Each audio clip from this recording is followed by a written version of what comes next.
Hey guys, this is Brian. This is Ricardo. Nice to meet you. It's nice to meet y'all.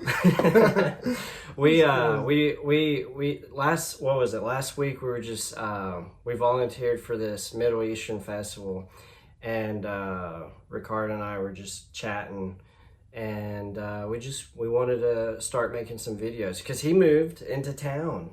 Like, what, a year ago? A year ago, yeah. Yeah? A year ago in some weeks, maybe. His brother's back here for security purposes. Yeah, he's our Jamie for today. But tonight, we will be talking about Genesis 1 through 7. Ricardo has some most excellent insight for us. I guess what I wanted to start off by saying, though. Okay. So, chapter 1 through 7. Uh-huh. What is it that, like, you think about the most when you read that? Like, I guess, like, so how you've read the church fathers before? Or, yeah.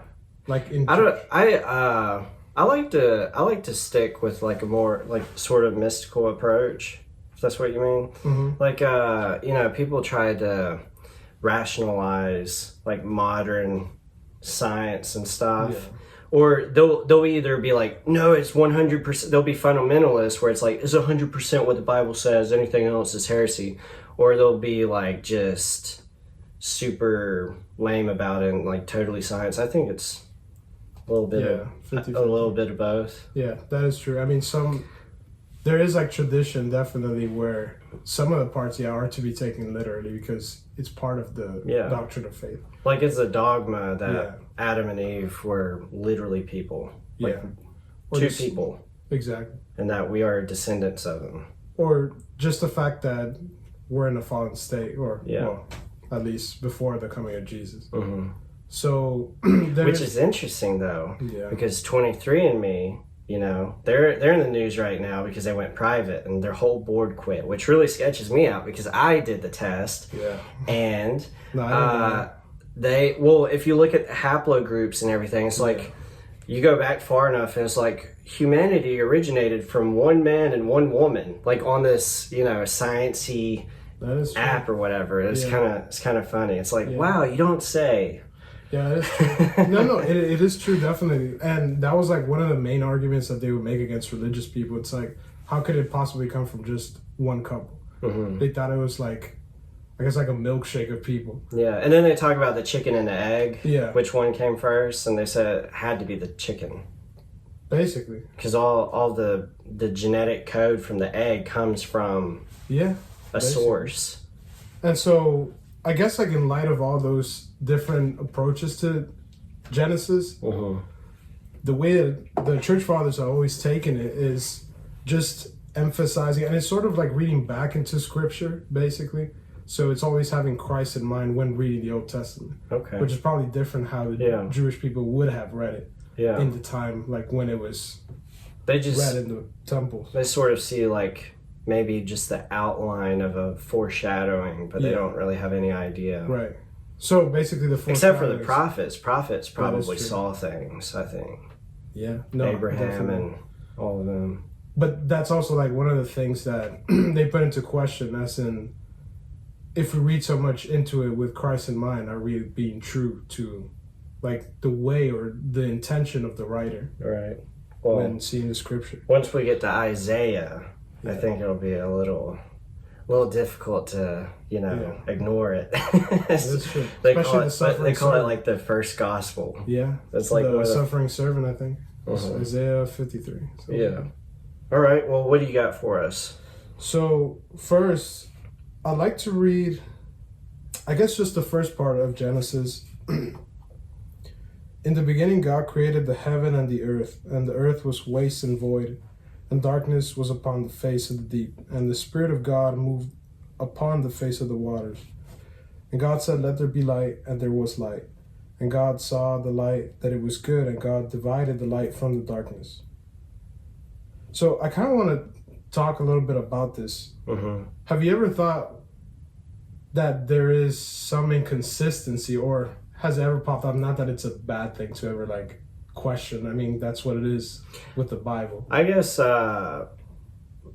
most of the time when I think about like any sort of inconsistencies or things that seem like out of place or whatever, that there's probably just some poetic or prose purpose behind it that I don't understand. That is true. Yeah. I mean, there's been like, I definitely see like Pope Francis talking a little bit about it. I can't say like the article itself where I read it from, but he said like most of the Old Testament, especially Genesis, is to be taken like in a poetic approach. But I bring this sort of to just like our general awareness, because one of the first things that we encounter in the Bible, and again, taking in mind that like kind of like a messianic approach to reading the Old Testament, it really does echo like the less stylistic choice of like the Gospel of John. That the first thing that you will read is that the Messiah or the Son of God is identified with light. One of the main reasons that the church fathers, or at least the early Christians, said, yeah, this is definitely talking about the Son of God, especially like in the first chapter of Genesis. Because nowhere else does it ever mention, and I mean, we could dive a little bit into like, that's probably a little bit too much for like a first episode, but like Kabbalah, for instance, which is like Jewish mysticism. Not all too reliable to freaking read about, because it's like... So that includes the Adam Kadmon, or... Yeah, that stuff's pretty interesting. Pretty intense. And it's like, it will dive into like Gnostic stuff. Yeah, you could get there really quickly with it. I don't know. I think there's, certainly grains of truth to it at least. Yeah. I like... With the whole Adam Kadmon, we're not even there really yet. We don't get there until the creation of man, right? Where it's, Christ is like this template. He's like this little cookie cutout. Basically. He's like the perfect form, Yeah. No, and like it just reminds me too of like the Apocrypha, the infancy Gospels. Yeah, proto-evangelium kind of stuff. So it's like the Kabbalah is sort of like that. I guess there's some parts where it's like you could take... What do they call it? Midrash or something? Something like that. Where it's, even if it's not, 100% the author it claims to be, it's building upon those themes of the scripture. Basically. And it's supposed to be... I forgot. And it's supposed to be like authoritative, like Jewish, like father sayings. So it's not like it's just the beliefs of just like some random Jewish person. Like it was passed down through generations. And that's sort of like the importance of the Kabbalah, I guess, in like Jewish, like current Jewish like belief system. Yeah. So, but why bring it up though is because the first thing that they mention in the Kabbalah, or the importance, is that God himself is just talked about like some light. And that is like the first concept of like creation, how creation could perceive God, is basically first and foremost through light. Yeah. So I guess that's where we're talking about like the first verses of Genesis, how light itself is the very first thing that creation is exposed to.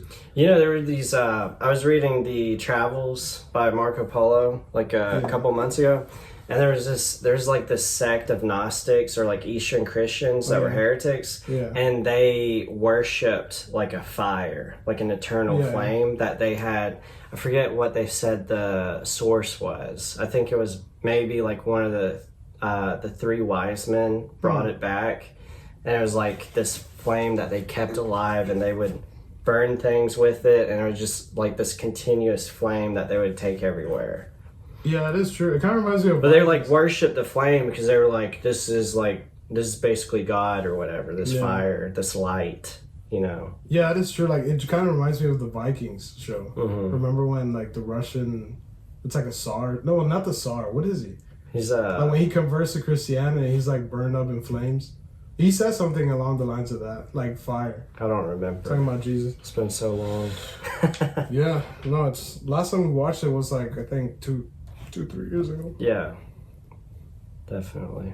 But so we're talking about light, and when I asked you about the inconsistency, there's a second part where it says, "And God said, let there be a firmament." And God said, let there be a firmament in the midst of the waters, and let it divide the waters from the waters. Right. And God made the firmament.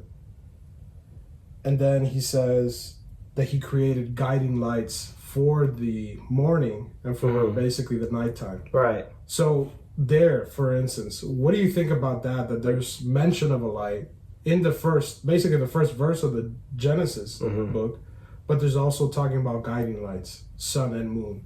Yeah, so how is stars. That different? Yeah. Is it the stars yet? Is it talking or it doesn't specify. Just talking about bodies. It doesn't mention it. I think the second mention of the light is exactly the bodies. Okay. So like the star, and it specifically says to delineate like the times, the seasons. So how is that any different to like the original light? And there's some theories on it. Church fathers have mentioned that the creation of the light was most likely the creation of angels. So I guess like the first instance of creation is basically just setting up the dominions, the thrones. Do you remember what church fathers said that? I'm not sure, to be honest, but it's like definitely back like in the 4th century. So that's I'm probably close. And I might clip it out or whatever depending on it. But one thing I could do is that when I edit it, I could put the church father, the quote or whatever. I could go back, research, and then put it on the screen. Yeah. But that's interesting though, because I don't want to like get into science or anything like that, but they say like, especially like with the Einstein thing, that nothing can ever travel at the speed of light. But here Genesis, and that's really one of the main reasons why like science will sometimes be considered to be opposed to religion or opposed to belief, because it's just incapable of ever thinking that light itself had a beginning. Yeah. And like some people even go as far as saying like the universe is cyclical, so it never really had a beginning. Yeah. So before Einstein, they thought it was just steady state, like ever existing. Yeah, exactly. It was just a pool of water of sorts. Yeah, basically. And so that in itself, Genesis, is, I guess from like a Jewish person's standpoint, it just would have been something that is in just straight creationist. So I guess like, especially with Christians, nowadays there's so many approaches to how they'll take, like if it's literal, if it's poetic. Yeah. But you will definitely see that Jewish people back then took it as very literal. So it wasn't something that was just like said for poetic purposes. It wasn't just like metaphorical devices. It was very real. And let me ask you though, especially like in Genesis with the firmament, did you ever think that the sky was part of the water? I was actually interested in your thoughts on that when you read over that verse. I was like, oh yeah, the firmament, like because you talk about the firmament online or whatever, or you talk about Genesis, and then you flirt with the idea of old Earth or whatever, or even NASA and all this stuff, and then you have people come out of the woodwork talking about the firmament. It's like there's like this glass ceiling over everything. You can't get to space, that sort of thing. What do you think? And again, I guess I would just say like seeing it back from the very messianic version, I kind of like reading from present tense back. It just reminds me of basically Revelation, that where the sky will roll away. So it's almost like it's like an invisible divide. Yeah. I don't think we're meant to ever like see it, basically. And the firmament itself. Yeah, the firmament itself. Like maybe space is some sort of illusion, or probably like a green screen, like a mystical green screen. I don't know, maybe. And it makes me think because here's the thing, okay?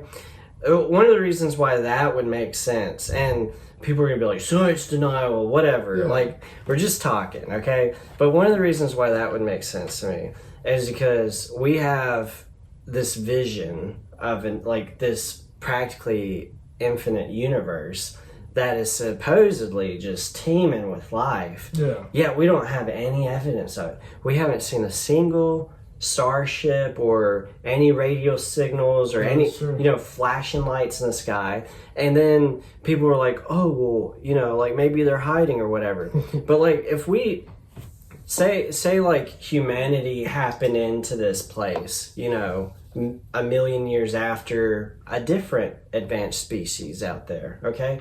We would be like the barbarians of some Roman definitely. foot. Like we would already be subservient or extinct because of this advanced species, you know, like and people are gonna be like, well, maybe they're more peaceful than us. But like with the vastness of space, you have like a billion different, you know, assortments of peacefulness, you know, like a scale or whatever. That's true. You know, a spectrum of peace and violence. And we would definitely find the violent ones eventually. Like that would just be inevitable. No, and it hasn't happened. Yeah. It's totally dead out there from what anybody can tell. Yeah. I mean, I've always heard though that that's one of the main arguments as to why we don't find it. It's basically like we're just too insignificant for them to pick up our life. Like waves. I think we'd see. There's scientists, like I'll see some stupid article pop up on my like I'll open Google Chrome on my phone, you know, with business in mind or something, and then there'll be like a little stupid headline that I see, and it says like science. And I researched this stuff after the fact, so I'm not just reading headlines, but like I'll see a headline that says like, scientists detect this particular gas on this planet that's like, you know, like a million light years away, or not that quite that far, but like 50,000 light years away or whatever. It's like, what? How the hell? And like, you know, if we could detect it, which, you know, I'm not, is that? I don't know, but like if we could detect, right, but if we could detect it and stuff, then like we would definitely see some kind of life, maybe. Probably, yeah. Some sort of, because that's another thing, is that like part of the gases that they find on these planets when they're detected at long range, they're looking for signatures of life, and there's nothing. They haven't found anything. They're like, maybe we found something, and then they're like, oh no, never mind. This gas totally destroys all of that. There's no way. They'd be dead. No, that's true. Wait, so do you believe like? Well, I guess yeah. I mean, some people say. Don't believe what? No, just like.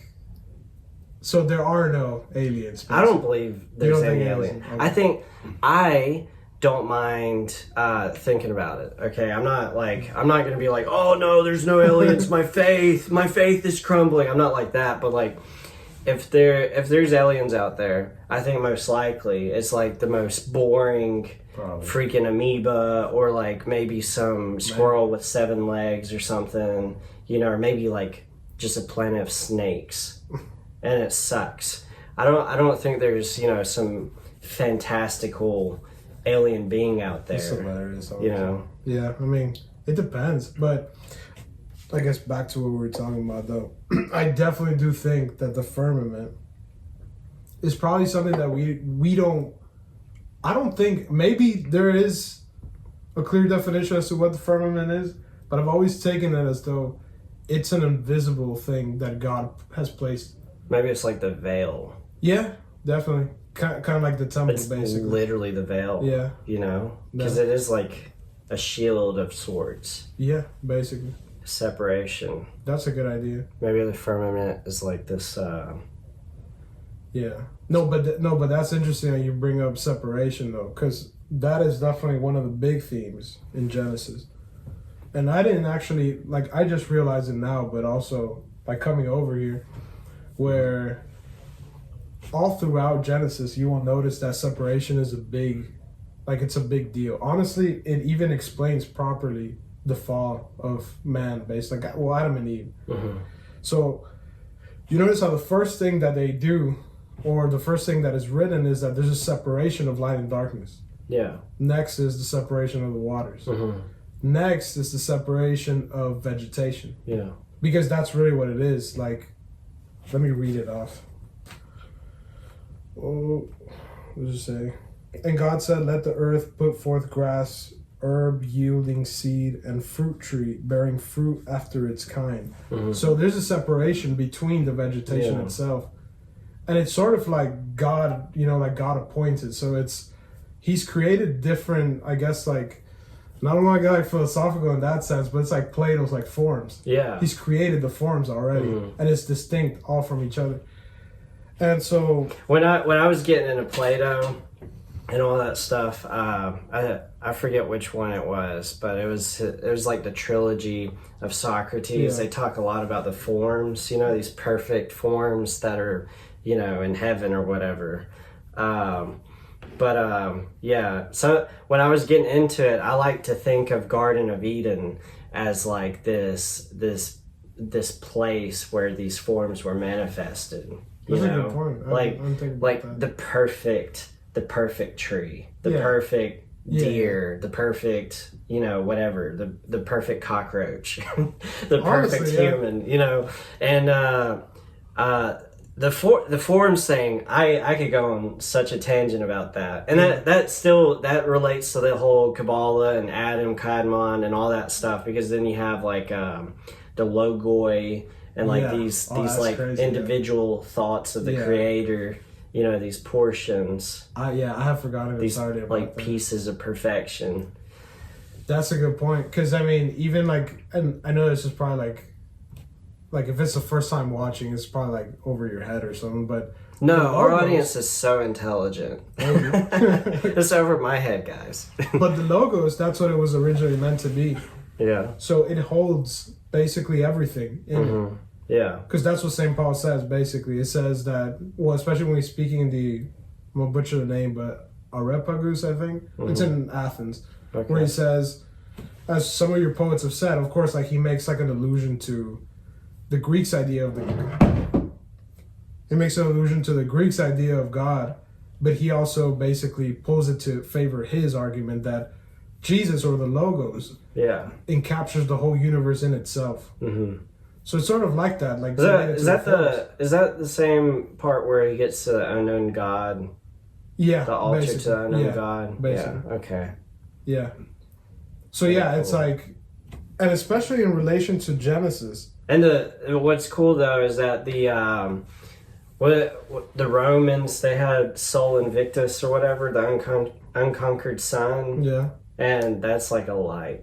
Yeah. You know, that's like a unconquered, inextinguishable light source or whatever. Yeah. Which is similar enough to again, I'll probably butcher the name, but Ein Sof, where like in the Kabbalah is supposed to be pure revelation. So the first light ever in creation is supposed to be revelation, and it's supposed to be God himself.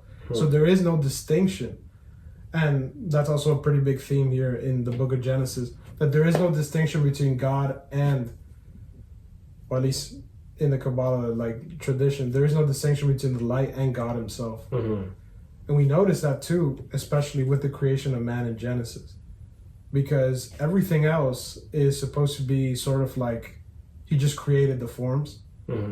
But with man, the prototype, well, it's probably even disrespectful to call it the prototype, but I guess like he made it to his image. So there is no like empty creation happening. You know what I'm saying? So, and that's one of the things that I wanted to mention, that technically, especially when we read further, they keep dividing everything. Yeah. So first is the light, the water, the vegetation, the days itself, the seasons. Yeah. But the only thing that remains whole, technically, until Eve comes into play, is Adam. Yeah, and then he's divided. Exactly. God takes him apart too. Yeah. I think that's pretty interesting. That is interesting. Oh, just one last thing. What do you think? Yeah, what do you think? I haven't been paying attention, I'll be honest. Wow. Okay. Useless. Also, I wanted to like kind of mention another thing too that's pretty interesting about the whole thing of separation. Technically, the command to be fruitful and multiply is also a separation thing. So it's like man itself is supposed to be. I mean, I wouldn't say that it's supposed to be like divided. That it's the peak of perfection is in its division. Yeah. But it's supposed to be varied enough, because I think, I mean, ultimately, again, that's reading it like from this time back, but it's sort of like an example, or I guess just trying to describe basically the Trinity. How there is one unity, but there's variance of people. Yeah. So there's three persons. Yeah. And I guess like that's best described by the difference in species. with vegetation and animals. So that's, I don't know, that's something they maybe back then they probably considered it to be, well, I don't know, because I don't think they had. That's man, I'm not getting too ahead of myself because that was like one of the theories that I read like a while back, that basically the people that wrote like there's different groups that wrote the Bible. Yeah. And that some people favored more the unity of God and but I'm talking about unity as in like the unknowingness of God. So not anthropomorphism. Yeah, right. Yeah. Right. You get making some sort of human connection to God. But definitely there's like the latter, and they associate that with like the Second Temple. Yeah. Or the exile. Well, those early like Adamic religions or whatever, like before things sort of gotten fleshed out and written word, they're like early Semites, I guess. Yeah. Right? Like before a lot of this was jotted down, they're like worshiping our God as like an ox, like Aleph or whatever. You know, like the Hebrew letter of the alphabet, where it's like it comes from a bull. Yeah.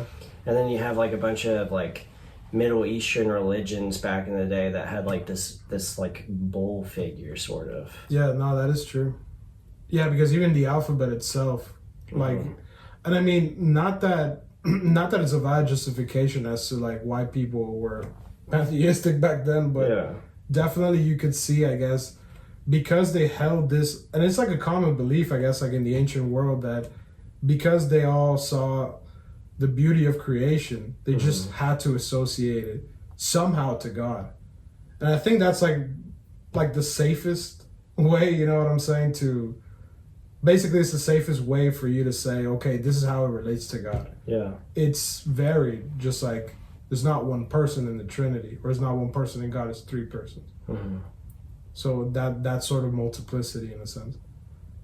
But I also wanted to mention too that, well, I guess we'll just go to chapter 2. So we go into chapter 2 of Genesis. What's something that like has caught your attention about the tree of life or the tree of knowledge? I don't know. Let's see. So ask me that again. Okay. So we move into Genesis, chapter 2. I think this is just my perspective.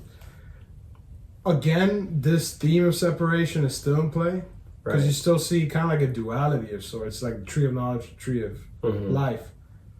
But I've always thought that, what if Adam and Eve would have partaken of the tree of, like, basically what could have prompted them to eat of the tree of life instead of the tree of knowledge? Well, I forget who it was that I was listening to, one of these egghead theologians, apologists or whatever.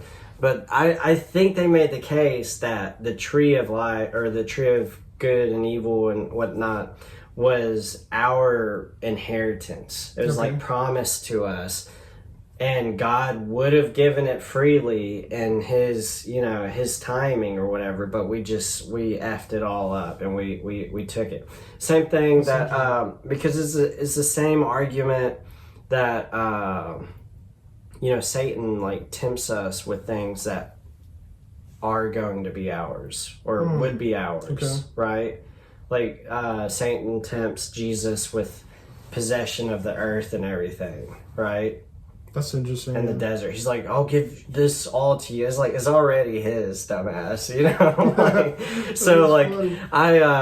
It's gonna be his dumbass, or it is his. You know, he's just you've got like free reign for the time being. So like the fruit would have been given to man. Okay. Eventually, like it's like some sort of divine knowledge or whatever. It's knowledge. It's knowledge like God has knowledge or whatever, right? Yeah. I don't know. The sort of like soy jack scientist in me wants to think that this is like where man had like some special acquisition of intelligence and sentience that like we didn't have before, but I think that's heretical, and it's just a shower thought, really. I think Joe Rogan, he sort of goes down that path. He's like, oh, it's a mushroom, man. The apes in the garden were eating this mushrooms and unlocked their brain, you know. So Okay. I think that's bogus, but it's interesting to think about. Where are you going with it? No, I mean that's funny because I've never, again, like when I first read the verse where it talks about the tree of life and tree of knowledge, I've just questioned, like, I know that for sure it's a third party that enables them to go to the tree of knowledge, but why did they not ever just think about going to the tree of life, or what was so special of the tree of knowledge that the tree of life didn't have? Or at least, because in the narrative, the way that it goes is that the serpent asks him, he says, you know, it's basically nudging at them, hey, why don't you try the tree of knowledge? But they could have easily rebutted by saying, well, the tree of life looks just as good. Mm-hmm. So what was, I guess, like, what was the main difference? And I mean, part of it, I'll just chalk it up to basically, it most likely was more accessible, the tree of knowledge. I think. I don't know. I think it's probably alluring to them. Maybe. I don't know. Whenever I think you know, like the blood memory runs deep, and whenever someone comes up to you and they've got like a smug look on their face and like, I know something, dude. I've got the juice. I've got the scoop. You know, the scuttlebutt. And you're like, what is it? What happened? Who did what? And you're like, so-and-so blanked, blank, and then so-and-so, you know, they've got like this whole gossiping story about it. So I don't know. I think... but would you say, I guess, that... so what am I missing out on? You know, like FOMO, fear of missing out. Like, I've got to have it. Like, okay, that makes sense. So, I mean, I guess would you say, and this is just like my interpretation, so they're full of life, clearly. I mean, God, what it says in the narrative, that the breath of life is placed in Adam. And like what we mentioned, Eve itself is just an extension of Adam. Mm-hmm. But them having life in itself, would they just not have cared about the tree of life? So, well, we have life. But knowledge of good and evil, just the difference or the separation between them could have been something that is just more alluring than just saying, well, life, well, we have life. They also... what Satan says, you won't die. Does he tell them that they won't die? I don't know. You can take a read. I feel like such a goober, but let's see. Yeah. I should know this. You know, like dudes 1,000 years ago, there's dudes that are probably going to watch this that have like the whole Bible word for word memorized. But let's see. Eat of it. Wow.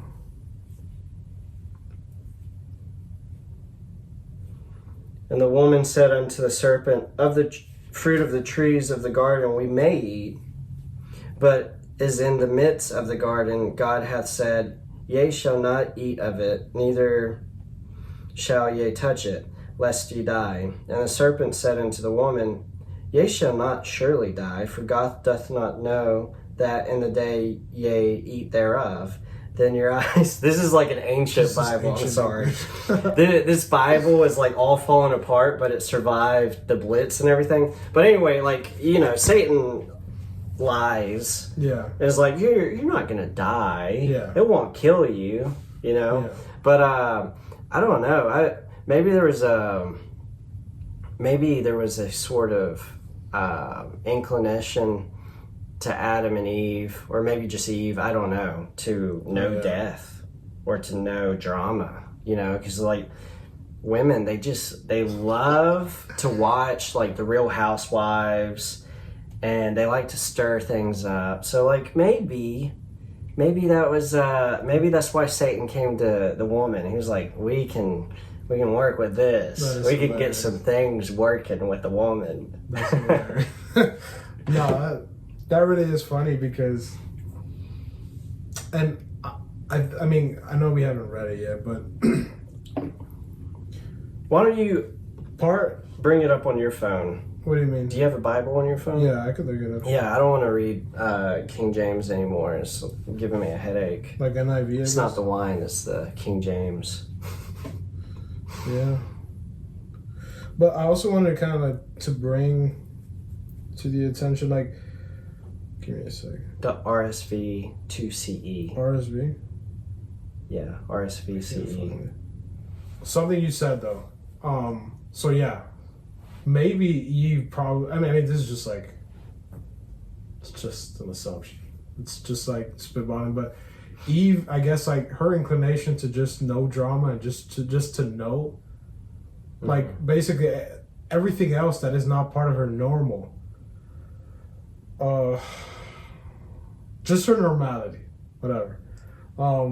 It makes me think too, because Eve is supposed to be like the division of Adam, like what we mentioned previously. So everything else in creation is divided. Adam is the last thing basically that is divided. And it's interesting because it's the first time that we see, and you know, like a lot of Jewish people will argue, like, and my favorite argument that they make is like, well, if God had son, why not two? You know, because it's like, if Jesus himself said, well, I'm the son of God, what stops anybody else or any human? Of course, we know, like was mentioned like elsewhere by Moses, that it's prophecy. That's really what makes a prophet. If the things that he prophesies come true, it's true that he's a prophet. But Jesus himself saying that he is the son of God, what stops others from basically claiming the same thing and potentially doing, or just, I guess, setting up in a way for things to come true and saying, well, this just proves that I'm the son of God as well. And that's the main argument that Jews have, I guess, against, damn bro, am I saying too much Jews? Like, I'm gonna have to like clip it out. I could do all sorts of things to add to I guess. But basically, like, I could put a juice box on your mouth and like bleep it. That's funny. Yeah, but basically that though, like Jewish people have always argued, like, well, if there's a son, why can't he have like more than one? But with Adam and Eve, it's special though, because I think, and I mean, some of the church fathers also thought about it that way. It's that it's the perfect representation of the Trinity. Not that the Holy Spirit isn't a third person, but I mean, there's, and like, I guess like people like Bishop Barron have made that analogy. It's like, and I think it's St. Augustine who makes it, or Thomas Aquinas, there's the lover and the beloved. But that's like the main two. And then the Holy Spirit, I know like some Orthodox would probably disagree with that analogy. Well, it'd be like a child or something? Or? Yeah, but they'll probably say like, oh, you're maybe saying that the Holy Spirit is like a subordinate or something. Yeah. But definitely that analogy between Adam and Eve, it's almost one-to-one with the Trinity. So it's Father, Son, and this love between them is like the Holy Spirit. Yeah. But what makes me interested in that though is that it's the division, or I guess Adam coming to the realization, because Adam is like at the top of the food chain basically. So everything else that is divided in creation previous to Eve just belongs to him, because he's the only solid unit basically. Like he's whole. Everything else is divided. So in a sense, there's so many things I'm thinking about right now. Okay. Well, like you've got the division of Adam, where he takes Adam. He takes the like Eve is begotten from Adam. Okay. Sort of, you know. Yeah. And then you have like the Father and the Son, and then becoming one flesh, sort of. It sounds. Yeah. This is gonna sound so weird to people, but becoming one flesh, and then that. You know, like the spiration of the Holy Spirit, like that shared love. Because, I mean, even Orthodox, Eastern theology would be like, you know, God, the perfect knowledge God has of himself is the Son. Like that image, Jesus Christ, that's like before all eternity. Yeah. He already has, like it's just instantaneous. He has knowledge, and that's Jesus Christ. And then the love and the knowledge they have of each other is the Holy Spirit, right? Which I don't know, that sounds crazy the more I think about it. But anyway, it makes more sense to me when you talk about like the analogy of Adam, Eve, and you know, like Abel, or whatever. But I think about it a lot, especially with Adam, again, being like the only, I guess, like entity without any division. I feel like he had to be, it's like split in two, I guess, like nerfed in a sense. Because, I mean, it's clear that everything in creation is under him. Are you saying that if Adam hadn't been taken away from, he wouldn't have fallen? Now, listen, there's an interesting follow-up to that, because recently I heard something that, and again, it's just like a theory, I guess, but that most likely... Where'd you hear this? It's just Andrew Tate. No. It was definitely like on YouTube, basically that Adam probably knew that Eve was going to get kicked out.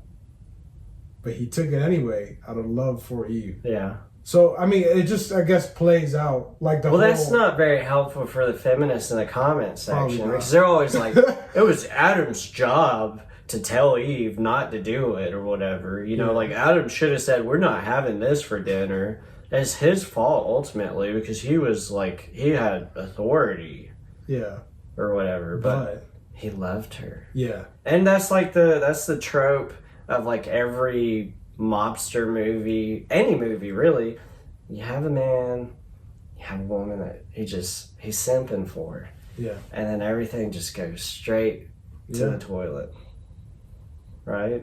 Or I guess, I mean, and I hate to like bring it as an analogy, but I mean, it's almost like the redemption, like with Christ.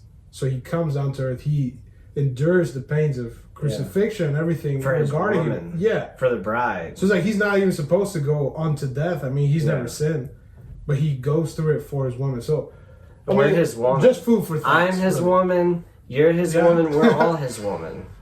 And I mean, it's just food for thought. Yeah. That if Adam had the realization of saying, hey, Eve messed up, but I'm just going to take a bite out of it just to go with her because I know she's going to get kicked out. And so he's choosing to go with her out of love. So that's just like one of the theories. Interesting. But I will definitely say, and I feel like this is going to like destroy... I like hearing about my granddad and that light. You know, everybody's always trashing Adam. But I think he was kind of a G. You know, I think he was a gangster. I don't think he would have, you know, fallen for it willingly. I think he like threw himself on the sword. Yeah. Just like took a step back and basically... Which is still degenerate, okay? Yeah. Because he fell from grace. He shouldn't have done it. He should have just let her go. But, you know, you can't... I mean, a man's in love, you can't blame him, really. We do all kinds of stupid stuff. But I think about it a lot, though, because ever since that I heard that, because, like I said, everything is under Adam, but this is the first time, at least in, like, during the fall, that there's something underneath Adam that he has to manage. So everything else, I mean, and what it says, like, or at least the depictions of how they've placed, like, Adam and Eve in the garden, where animals just sort of, I mean, it's just, like, theatrical, but animals just lay themselves down for the consumption of Adam and Eve. But this is the first time that Adam is basically having, like, an inner rebellion with himself. Like, so he's not even in charge. Because she is him. You know, like they are one unit. Yeah. It's not just like she's another animal or like a tree or whatever. Yeah. She's his. Yeah. Yeah. But there's like an inner like struggle within Adam, technically. Yeah. And there's an inner like struggle inside Adam, but that's not to say that it's outside of Adam. Because, I mean, I know that this is definitely going to be like a really sensitive interpretation, but a lot of people have also thought the same. So Adam, when he goes ahead and he names all the animals, and there's like a very like old ancient world, you know, idea that the reason why they had names for all the like millions of gods that they had was because they were at the human's beck and call, basically. So he had power over that god just by knowing the name. I mean, it's sort of kind of like how exorcists, basically, they will call. Yeah, no, I think Father Ripplinger, I heard, him talk about the importance of like why we name our children is because we have authority over Exactly. them. And the whole naming process Yeah. itself is an act of authority. Right. And you're declaring something, you know, like Christopher Columbus comes over, lands in your neighborhood. He's like, this is Columbo Town, right? Or, you know, you have like Vinland is named, and then like you have just everything. Everything is named. Yeah. I name my child, but then you know you've got a bunch of strange thinkers these days that you know maybe the child will take their own name, and it's like a divorce from the authority of their parents, and it's a total breakage in the human family unit. Just spiritually, it doesn't seem healthy enough. But it's the same thing with Adam as well. He gives names to all these animals. And again, pretty sensitive because they put it back to back, but what can you do? He gives the name to Eve and says, "Your flesh of my flesh." So he defines Eve, which places Eve under his dominion. Interesting. As though, I'm not saying that she's an animal, but she's definitely under the same dominion of like the rest of creation. Even though she very much is Adam. Well, yeah, I mean, Adam's there's creation, right? The animals, the swine, then there's Eve, and then there's Adam. Oh man, I could do so much work with this. No, it's true though, but I think that's a pretty cool interpretation. Although it could be, you know, like for certain audiences, it could be a little bit too much. Can't wait for the bishop to just crack down on me for this. What is it gonna say? Oh yeah. Chapter 3, though. Okay. What I did want to say, though. I'm getting a refill if we're going for an hour. Is it recording? So. I don't know what we were talking about. Can you shut the hell up? What were we talking about? Oh, yeah. Okay. So. Chapter 3. Chapter 3. The fall of man. I think, personally, that the reason why we were even introduced to, because I think that's what it is. Like I said, it could be sensitive to some groups, but Eve is definitely under the dominion of Adam. Mm-hmm. But as opposed to all animals and everything else of creation, it's the only thing that is like an intimate relation with like the basically top predator of paradise, practically. Yeah. The serpent has... It's like when in the Incredibles, the first Incredibles movie, where he's training against all these different creations, right? And he's the bad guy. What's his name? Mysterio. What is it? No, not Mysterio, but Butthead. He's like, Superboy or whatever. Syndrome. So okay. Blah, blah, blah, blah. So it's like in The Incredibles where Syndrome is creating all these different death devices, and Mr. Incredible is basically like taking them out one by one. Yeah. And he's really just trying to make the perfect device that Mr. Incredible can't beat, right? And he makes a device, a machine that can't be defeated, right? It's just like it's made out of the best material ever. And it has all the info. Right.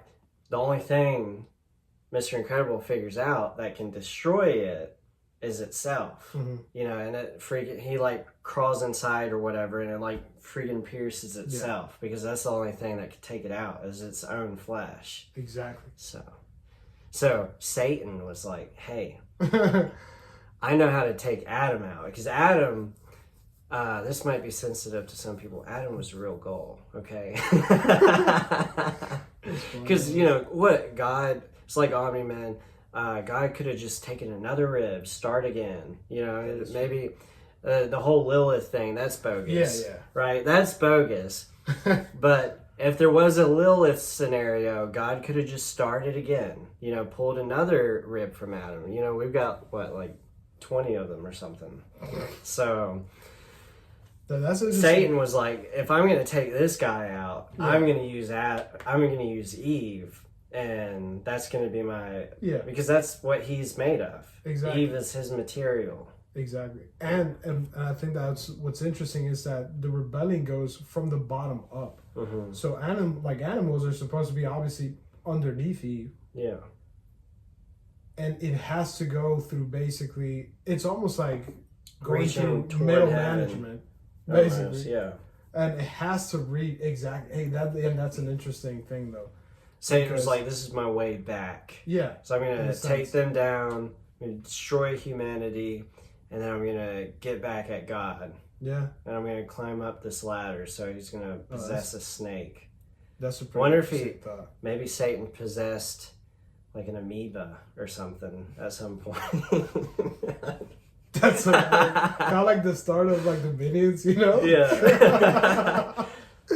Start up with Minions. Don't you remember like they show like how it goes from amoebas to like fishes and then they're evolving? Wow. Huh. It's like I think the second movie of It's like Gru or something. I don't know. Despicable Me. What the heck, man? I wonder what that says about like evolution, though. Jamie, You pull know? it up. Come on, dude. Oh, we're talking definitely gonna have about to there's put some the video weird here. stuff going on. That is funny. Things I've never thought about. I've been, a Christian my entire life, and I've heard things my entire life, but yet I'm just like talking about it with you. I'm like, this is some weird stuff happening. Things I've never considered. But that's a pretty interesting thing, though. How it's like, it is like Satan is reaching out to heaven. Yeah. Because it's going up a ladder, as in it has to take control. And that's the other interesting thing, that it kind of reminds me of one of the Psalms. I guess we'll just put it up here, but it said man was created a little bit less than the angels. Mm-hmm. But yet, the rebelling angels, it's as though they're underneath all of They're creation. scum. They suck. Yeah. And so they have to make their way up Yeah. in order for them to even basically get any signal out to God saying, hey, look, we're still basically fighting against. That's why they possess man. Yeah. Or one of the reasons. They're like, definitely. I'm going to get inside this creature and then I could do all sorts of damage. Because I suck right now. I'm useless.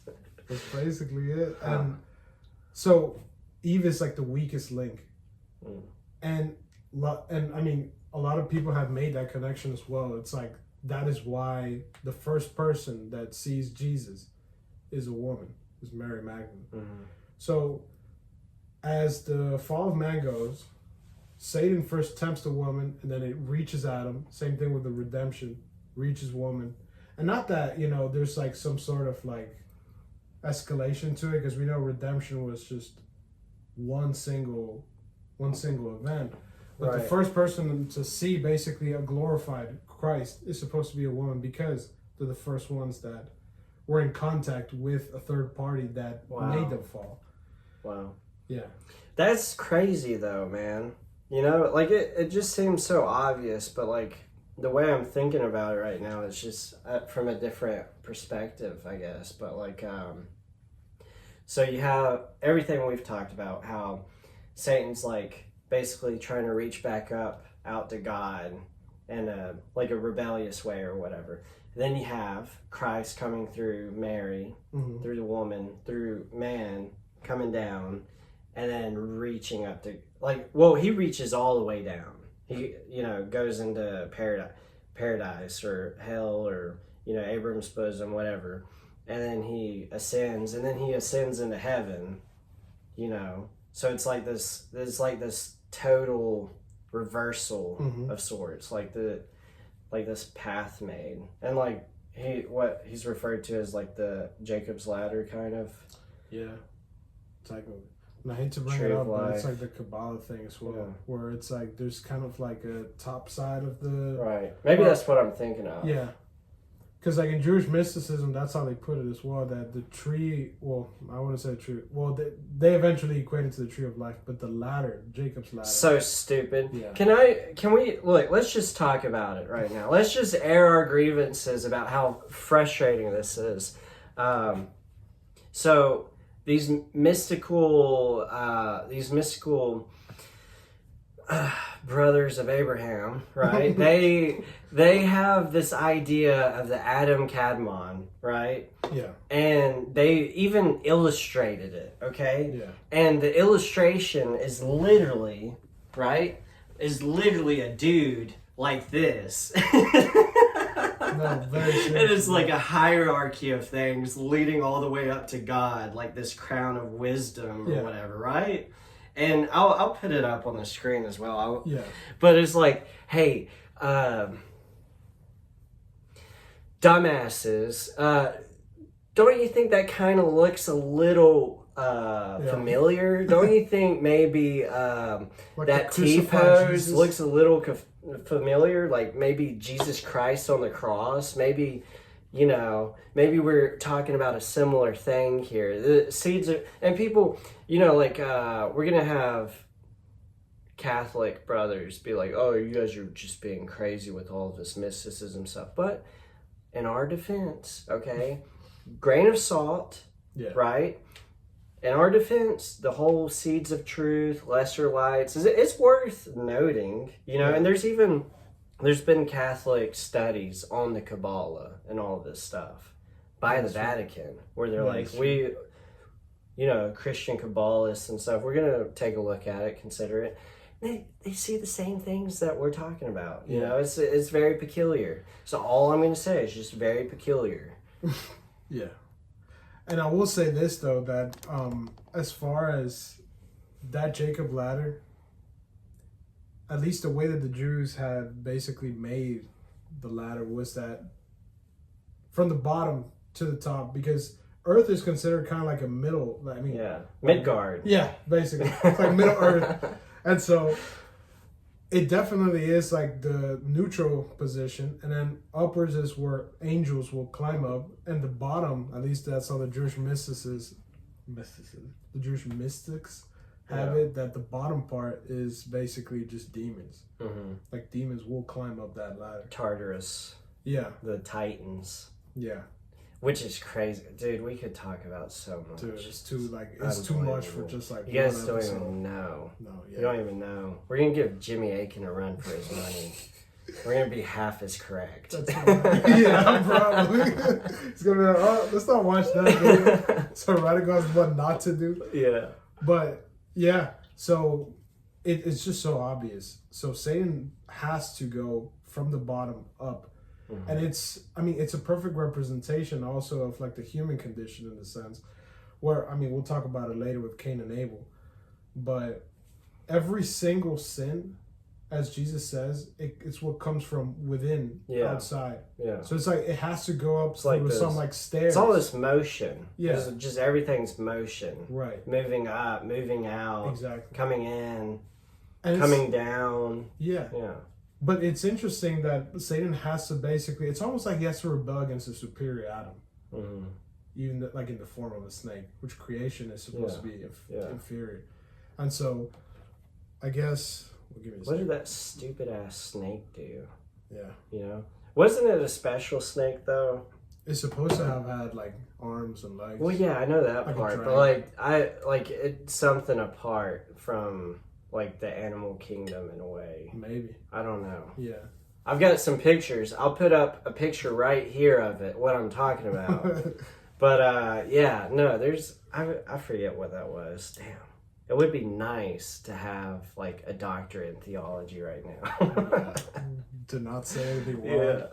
I kind of do want to read though, like one part of specifically, and this is our second instant of seeing like a multiplicity. And again, I don't want to like don't take this in the wrong way that it's supposed to be like a duality, as though there's like 2-3 gods. Not that way. Are you're a polytheist? No. Okay. But no polytheism. Yeah, no polytheism. Sorry, Muslims. But we do hear though like the personification of the voice of God. So, and it's interesting that it only ever happens after basically there's the big mess up with Adam and Eve. Previous to that, we just see, even like when God says, let us create. So it's like, and even mentions of the Lord God. There's only like one solid, I guess, like mention of God. Yeah. When they mess up, that's when we start hearing the voice of the Lord. So it's as though we're basically not even capable, or at least Adam and Eve in that instant, they were basically at that level where they could see the not splendor all the way, like the way that Revelation talks about it, but they could see God as a whole. Yeah. Now, because of their basically transgression, Uh-huh. it's as though they're only permitted to engage with one. I mean, that's sort of like how the Old Testament puts it in a sense. Right. Again, You mean like Christ? yeah. Like So it's like he's they're the perfect mediator. yeah. Okay. And that's not to say... Well, that's not weird. No. Because if you go to like an Eastern Catholic church, Yeah. a great thing that they do that the Latin church is totally slacking on is representing creation with Christ. Right. You know, Right. because like this church, the church that we volunteered at is a place that has all of this stuff, and I'll have to get pictures of that. But like Yeah. you like in like before you go into the baptismal room, they have like this little place for it. Before you go into that, there on one side of the wall is Christ, and on the other side of the wall is like Adam being ejected from the garden or whatever. And like Adam and Christ are identical. Yeah. In like, you know, appearance. They look like twins. It's like the same drawing. Yeah. It's just you could distinguish it because Christ has like the little Alpha Omega halo or whatever. But that's basically the main idea. It's like there is no... Christ is he's the, I don't want to say middleman, but like he's the front man or exactly whatever. So it's like after the fall, like we can't dialogue as we previously did except through Christ. Yeah. I mean, we'll see that later, like especially with the, and I mean that's really what the whole book of Genesis is about. And that's why I like mentioned the theme of separation, because do you know, and I might have to look this up, but basically the concept of holiness in the concept of holiness, and I think even anathema as well, the concept of holiness like in sanctification. Hebrew is to be to separate. Set Consecration, all that stuff is Exactly. to set apart. Yeah. And make holy. Yeah. And the first parts of Genesis, and we'll see definitely like with just basically like seeing like the main character and this like idea of main characters, basically like we're not going to talk about anyone else besides Abraham. Even though there could have been other pious Semites, but not at the level of Abraham. This is the whole idea of just being separated. Yeah. As in set aside for the Lord. But I will definitely say that in the fall of man, that's exactly what we're seeing. Everything that was previously perfect, where, I mean, there was a division between light and darkness. Now it's chaotic. Yeah. It's no longer able to just remain two different, but equally, how can I put it, like equally authoritative things. In man, everything just, I mean, it's basically like Pandora's box, like what the Greeks describe it as. If they open it, all sorts of calamities come out, even though they're, I guess, in the box, they're perfectly in harmony. Yeah. Until they open sins and things. Yeah. I don't know. And it's like a continuing theme, separation. Yeah. It is. Tower of Babel. You know, you have even like Noah's Ark could be a separation. There's all sorts of things. Yes. And I mean, even like the concept, I guess I would say, of like the tree of good and evil. The main difference as to why the tree of good and evil is any relevant is that there is a division. Yeah. Could we say, and I mean, that's a question I guess that I'll ask you. Do you believe that they already knew what good was and they were just trying to find out like what evil was? Or could they even have such a notion of death, decay, imperfection? Yeah. I'd be interested, wouldn't you? If everything was perfect, wouldn't you be like, Probably. what would it look like? Because like when, you know, I mean, even in our imperfect world, we're always like, how much better could it be? Like this desk is a piece of garbage. Like how much better could this desk be? Or like, it's like greener on the other side of the fence. It'd be like the opposite. But, you know, that's like one beautiful thing about the trial of humanity is that we get to experience that. And then, you know, our eternity is just like perfection because we already know how sucky things are. Yeah. You know, like children dying, cancer, it sucks. Everything sucks. So, yeah, I don't know. I mean, that's I guess like that is the basic We have idea like of original sin. Adam and Eve. They were like, oh, or Eve, I should say. You know, she was like, I've got to know the scoop. Like, how bad could things get? How bad could it? And you know, Adam gave in.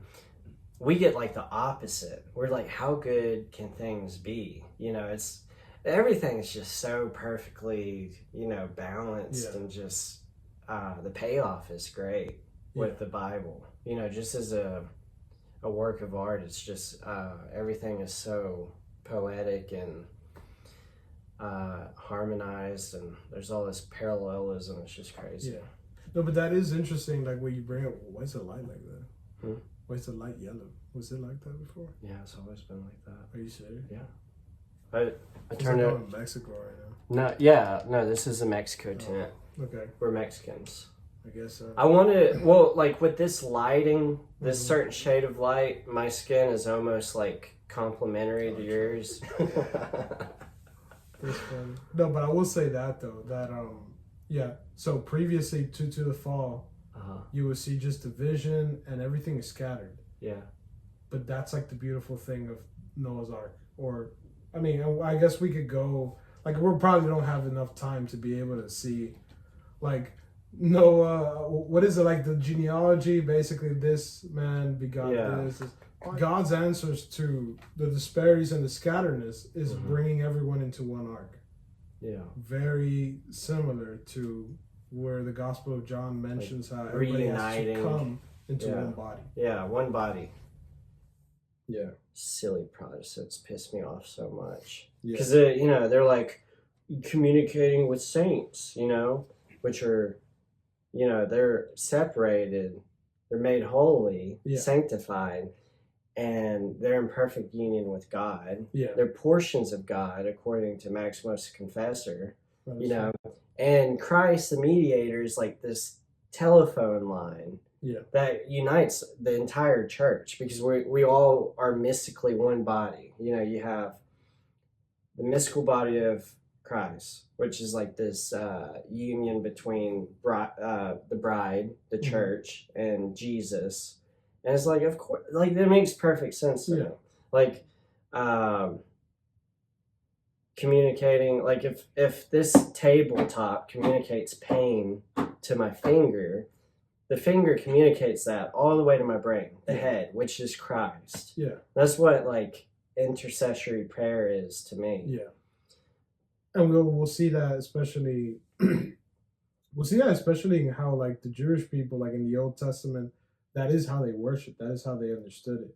It wasn't some like loose Pentecostal structure where everybody just, I guess like everybody was free in their sense of idea of what it meant to be free, and that there is no visible structure. So that's something that we'll probably have to discuss a little bit more of, because there's like, so much stuff to talk about. There one quick thing though, and I probably won't even use this, but like so in the Old Testament we sacrifice animals, right? Yeah. It's a pleasing aroma to the Lord. Yeah. Right? But it's not.